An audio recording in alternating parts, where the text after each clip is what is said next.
பரிசுத்த நாமத்துக்கு ஸ்தோத்திரம். இன்றைய தினத்துக்கான தேவனுடைய வார்த்தையானது லூக்கா எழுதின சுவிசேஷம் 6ஆம் அதிகாரத்திலே 35வது வசனத்தை நான் பார்க்கும் பொழுது, அந்த மத்திய பகுதியில், அப்பொழுது உங்கள் பலன் மிகுதியாக இருக்கும், உன்னதமானவருக்கு நீங்கள் பிள்ளைகளாக இருப்பீர்கள் என்று சொல்லி வேதத்திலே வாசிக்கிறோம். அப்பொழுது உங்கள் பலன் மிகுதியாக இருக்கும், உன்னதமானவருக்கு நீங்கள் பிள்ளைகளாக இருப்பீர்கள், தேவனுடைய பிள்ளைகளாக இருப்பீர்கள், உங்கள் பலன் மிகுதியாக இருக்கும் என்று சொல்லி வேதத்தில் வாசிக்கிறோம். அப்பொழுது உங்கள் பலன் மிகுதியாக இருக்கும், உன்னதமானவருக்கு நீங்கள் பிள்ளைகளாக இருப்பீர்கள், தேவனுக்கு பிள்ளைகளாக இருப்பீர்கள் என்று சொல்லி பார்க்கிறோம். எப்பொழுது என்று சொல்லி நான் மேல் பகுதியிலே பார்க்கும் பொழுது, உங்கள் அந்த 27ஆம் வசனத்திலே உங்கள் சத்துருக்களை சிநேகியுங்கள் என்று சொல்லி பார்க்குறோம். அதாவது உங்களுடைய சத்துருக்களை நீங்கள் சிநேகிக்கணும். நாம் சிநேகிக்கிறவங்களையே நம்ம சிநேகிக்கிறோம். நம்ம இடத்துல யார் அன்பு காட்டுறாங்களோ அவங்களிடத்துல நம்ம அன்பு காட்டுகிறோம். யார் நமக்கு உதவியாக இருக்கிறாங்களோ அவங்களுக்கு நம்ம உதவியாக இருக்கிறோம், அவங்கள நம்ம நேசிக்கிறோம். ஆனால் ஆண்டவர் சொல்கிறார், அதாவது நம்முடைய பலன் மிகுதியாக இருக்கணும் அப்படின்னா, தேவனுடைய பிள்ளையாக இருக்கணும் அப்படின்னா, தேவன் சொல்லுகிற காரியம், ஆண்டவராக இயேசு கிறிஸ்து சொல்லுகிற காரியம் என்ன அப்படின்னா, முதல்ல சத்துருக்களை நாம் நேசிக்கணும். ரெண்டாவது, உங்களை பகைக்கிறவர்களுக்கு நன்மை செய்யுங்க. ரெண்டாவது, நாம் நன்மை செய்யணும். நமக்கு விரோதமாய் செயல்படுறவங்களுக்காக நாம் நன்மை செய்யணும். அதாவது நாம் நன்மை செய்வதை தேவன் விரும்புகிறார். நம்ம நன்மை செய்யணும். நமக்கு விரோதமாய் செயல்படுகிறவங்களுக்கு நாம் நன்மை செய்யணும். மூன்றாவது 27 வசனத்தில் உங்களை சபிக்கிறவர்களை ஆசீர்வதியுங்கள் என்று சொல்லி பார்க்குறோம். மூன்றாவது, நாம் ஆசீர்வதிக்கணும். எல்லா காரியமும் நமக்கு விரோதமாய் செயல்படுகிற காரியம்தான். சத்துருக்கள், பகைக்கிறவங்க, சபிக்கிறவங்க எல்லாமே நமக்கு விரோதமாய் செயல்படுறவங்க தான்.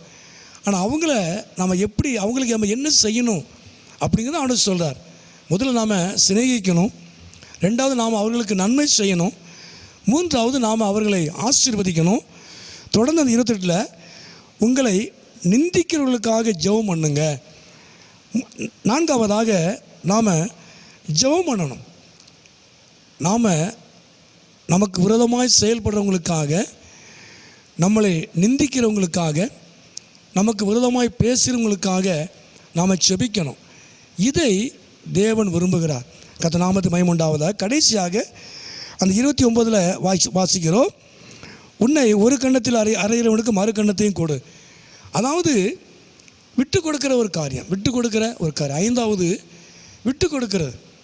நம்ம விட்டு கொடுத்து வாழணும். எந்த ஒரு காரியமாக இருந்தாலும் நாம் விட்டு கொடுக்கும் பொழுது கர்த்தர் நம்மளை அதிகமாய் ஆசீர்வதிக்கிற ஒரு நல்ல தேவன்.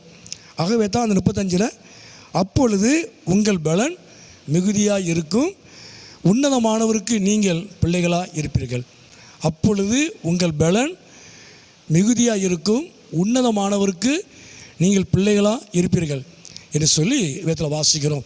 அப்போ முதலாவது நாம் சிநேகிக்கணும், ரெண்டாவது நாம் நன்மை செய்யணும், மூன்றாவது ஆசீர்வதிக்கணும், நான்காவது ஜெபம் பண்ணணும், ஐந்தாவது விட்டு கொடுக்கணும். அப்பொழுது நம்முடைய பலன் மிகுதியாக இருக்கும், பரலோகத்தில் உன்னதமானவருக்கு நாம் பிள்ளைகளாக இருப்போம். ஜெபம் பண்ணணும். எங்களை அதிகமாக நேசிக்கிற நல்ல பிதாவே, அருமையான இந்த நேரத்துக்காக நன்றி செலுத்துகிறோம்.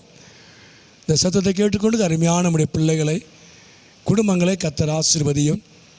அப்பொழுது உங்கள் பலன் மிகுதியாக இருக்கும், உன்னதமானவருக்கு நீங்கள் பிள்ளைகளாக இருப்பீங்கன்னு சொல்லி அதை வாசிக்கிறோம்.